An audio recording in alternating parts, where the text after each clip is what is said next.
Welcome to The Ride, Life, Work, and Wealth podcast with your hosts, Kris Dureau and Mike Pakreslis of Green Private Wealth, Harborfront Wealth Management.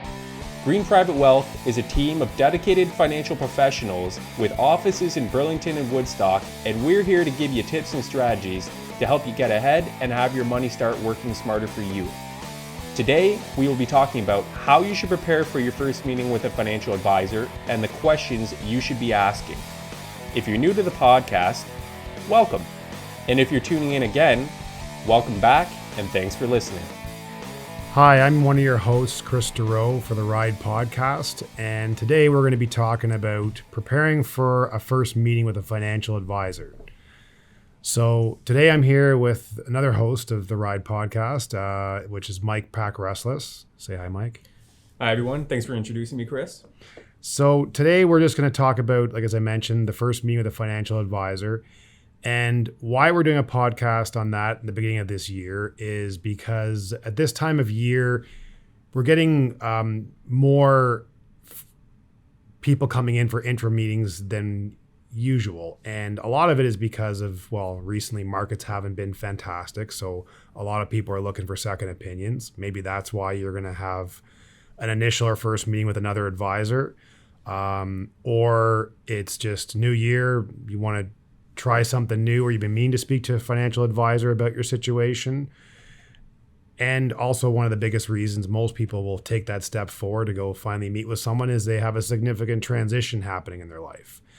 So today what we want to do is just go through some key things to be aware of and to make that first meeting a success and just value for your time to actually be walking into these offices or virtual meeting, depending on which route you're going.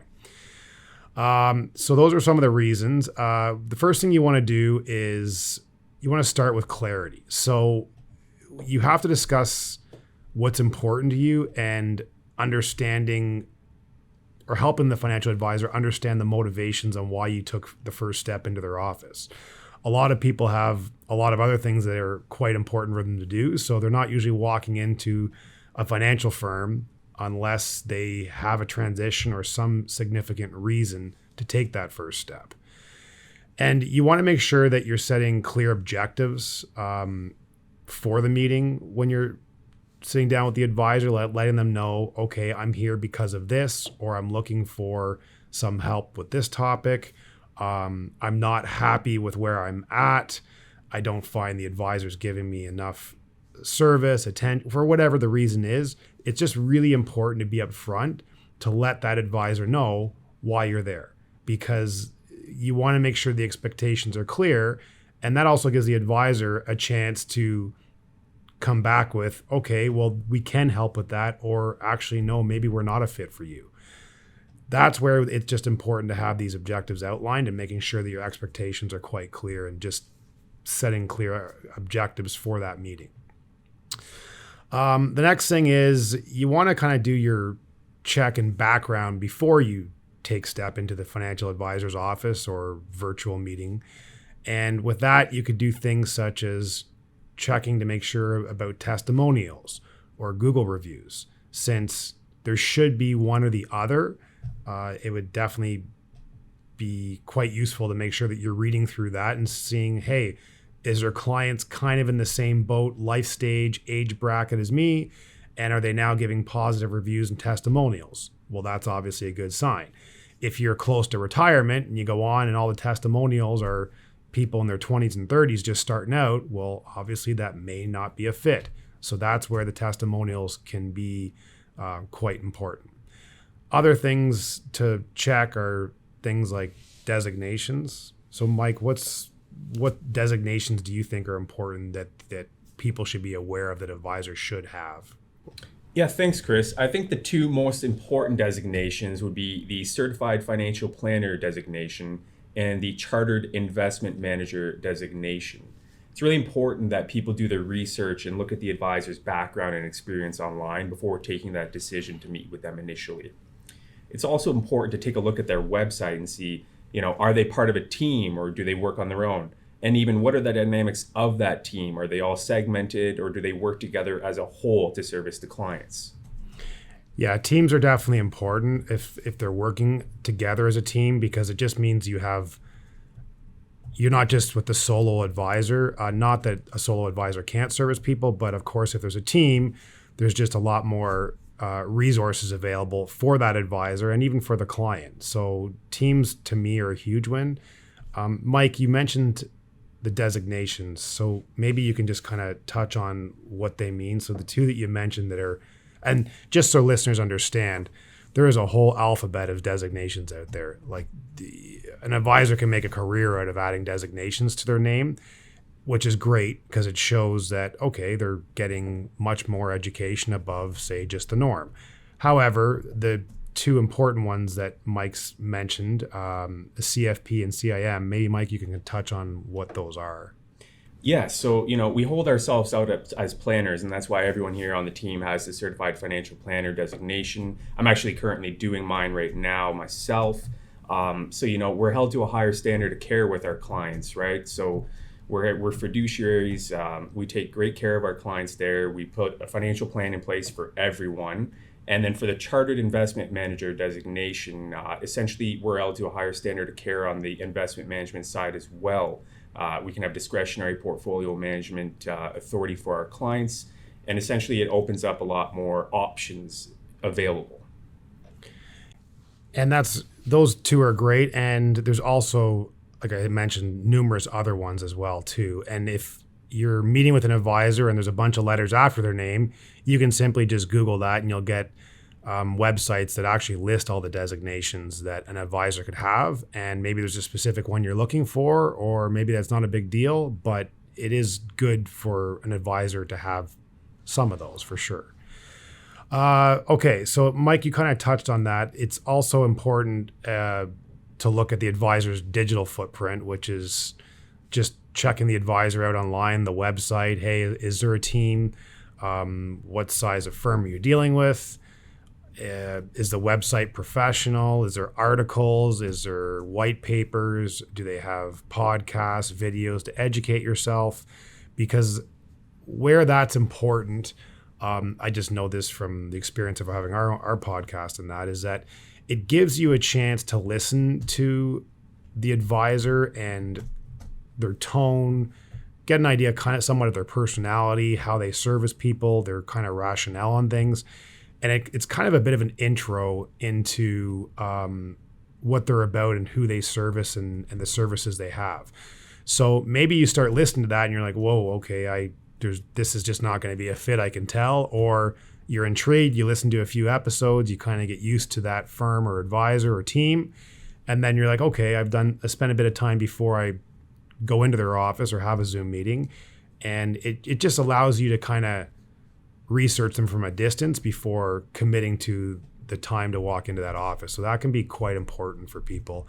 And that's a lot of feedback that we've received over the years by having these podcasts and stuff, that it helped people. And there's probably people that listen to some of this stuff with us and they realize, you know what, not a fit. And that's not a bad thing either, because that saved them time and us time. So it works on both ends. So the social media part of it is important to kind of look at first before you make that next step. Okay, so the next thing is just basically establishing your criteria, kind of giving the advisor your checklist, determining the qualities you're looking for in a financial advisor. Like one question I'll always ask is, if they have a previous advisor, is, okay, obviously confidential. I don't even need to know the name of the advisor, but just you're here for a reason. So I want to make sure that we're a fit. Tell me the good things that your advisor did and the things that you weren't happy with. And let's hear what those are. And sometimes I've had some clients and they say things that they don't like about the advisor, such as maybe they just say really awful returns. Well, it's not as simple as that. Like you have to look at the risk level, the market. Like, are they being realistic with that, or they weren't provided enough information on what they were in during a certain time, and they feel that even though they were down, it was because of the advisor, and maybe they didn't realize that time the market, or comparing it to benchmarks or peers, that everyone was down even more than what they were. It's just those type of things that we have to make sure that people's expectations are clear when you're meeting with an advisor, to make sure that they're going to be a fit. And you want to make sure that the criteria that you're asking for can be met from the team that you're about to give trust to in all your family's financials, and making sure that you're just having that checklist and talking to the advisor and listening to who they work with and making sure that you are a fit for them. All right, so we've touched on a few things today, such as clarity, expectations, researching their social media outlets, reading testimonials, checking out the advisor's digital footprint, all those types of things. I just want to touch again on, I mentioned having a list of questions, just being prepared before you walk or meet with that advisor for the first time. So as I've mentioned here, it's important to have that list of questions. And some of the questions that we routinely get asked are things like, well, how often do you meet with clients? Is there a minimum? A client like me that has X amount of assets, what services would be included? Can you show me what those services are? Fee, of course, comes up. What do you charge? What's included for that? How is it calculated? All these types of things come up quite a bit, and it's just, you don't want to be in there or meeting with the individual and you forget some of your main questions. So it's just good to have that written down before you meet with the advisor so you can make sure that everything's addressed and help you go through this to see if it's something you want to book another meeting with or keep looking around. And it is like anything. It's always good to meet with a couple just to get an idea of what's out there and to make sure that they're a fit for you. Okay, well, we touched on a few things there, questions-wise. Mike, is there anything that I forgot or that you wanted to add in regards to this? Well, Kris, I think one of the biggest things is that, when you meet an advisor for the first time, it's important to trust your gut instinct, right? Do you feel comfortable with that individual? Can you see you working with them for, 10, 20, 30 years? Ultimately, when our clients come to us, we build that relationship on trust, and, we're not in it for the short term. We look after them and their families throughout their whole lives. So, we really put a lot into it, and that's why we encourage people when they meet with an advisor for the first time to do the same. Do your homework, see if this person you think is a good fit, and then if you think it's a great fit, then great. It's encouraged to sit down and meet with us. Yeah, good point. And as you mentioned, I don't know why I just thought of this, but it's also important to ask the meeting expectation or talk about meeting expectations. And I don't mean frequency, I mean location. So years ago, that wasn't even a topic because it was all mostly either in the office or sometimes at across a kitchen table. Now we do quite a few virtual meetings as well. So what's your preference? Do you want to meet face-to-face? Do you want to meet virtual? Some firms or some advisors, I believe, still will meet in the home. So if those things are important to you, do you have to meet an advisor at 9 or 10 o'clock at night or weekends? Like, those are important things to make sure that you're very clear on going forward, because some advisors will definitely not be working weekends or late evenings. So that would be something that, if that's what you're expecting, to make sure that you're very clear on is location, frequency, all that stuff in regards to meetings, just so you're getting the proper fit.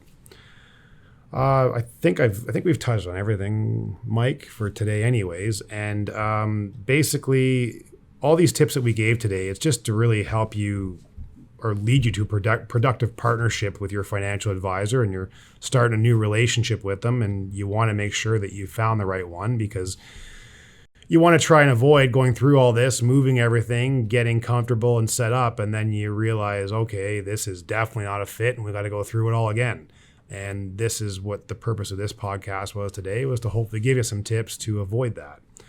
Thanks, as always, for listening. And if you want to listen to more of our episodes, as always, you can find us through our website, which is green, like the color, privatewealth.com. And at the top of our website, you'll see our podcasts, and there's over 70 different topics there for you to listen and educate and whatever you need. Thanks for listening. You've reached the end of another episode of The Ride. Connect with us on our website, greenprivatewealth.com, and don't forget to subscribe to our podcast on iTunes or Spotify for more financial insights. See you in the upcoming episode where we look at strategies on how to make your money work for you. Until next time. Any viewer opinion expressed in this presentation are solely those of the representative and do not necessarily represent those of Harbourfront Wealth Management, Inc. The information contained herein was obtained from sources believed to be reliable. However, accuracy is not guaranteed. The information transmitted is intended to provide general guidance on matters of interest for the personal use of the viewer, who accepts full responsibility for its use, and is not to be considered a definitive analysis of the law and factual situations of any individual or entity. Any asset classes featured in this presentation are for illustration purposes only and should not be viewed as a solicitation to buy or sell. Past performance does not necessarily predict future performance, and each asset class has its own risks. As such, this content should not be used as a substitute for consultation with professional tax, legal, or professional advisors. Prior to making any decision or taking any action, you should consult with a licensed professional advisor. Harbourfront Wealth Management, Inc. is a member of the Canadian Investor Protection Fund and the Canadian Investment Regulatory Organization, formerly IROC.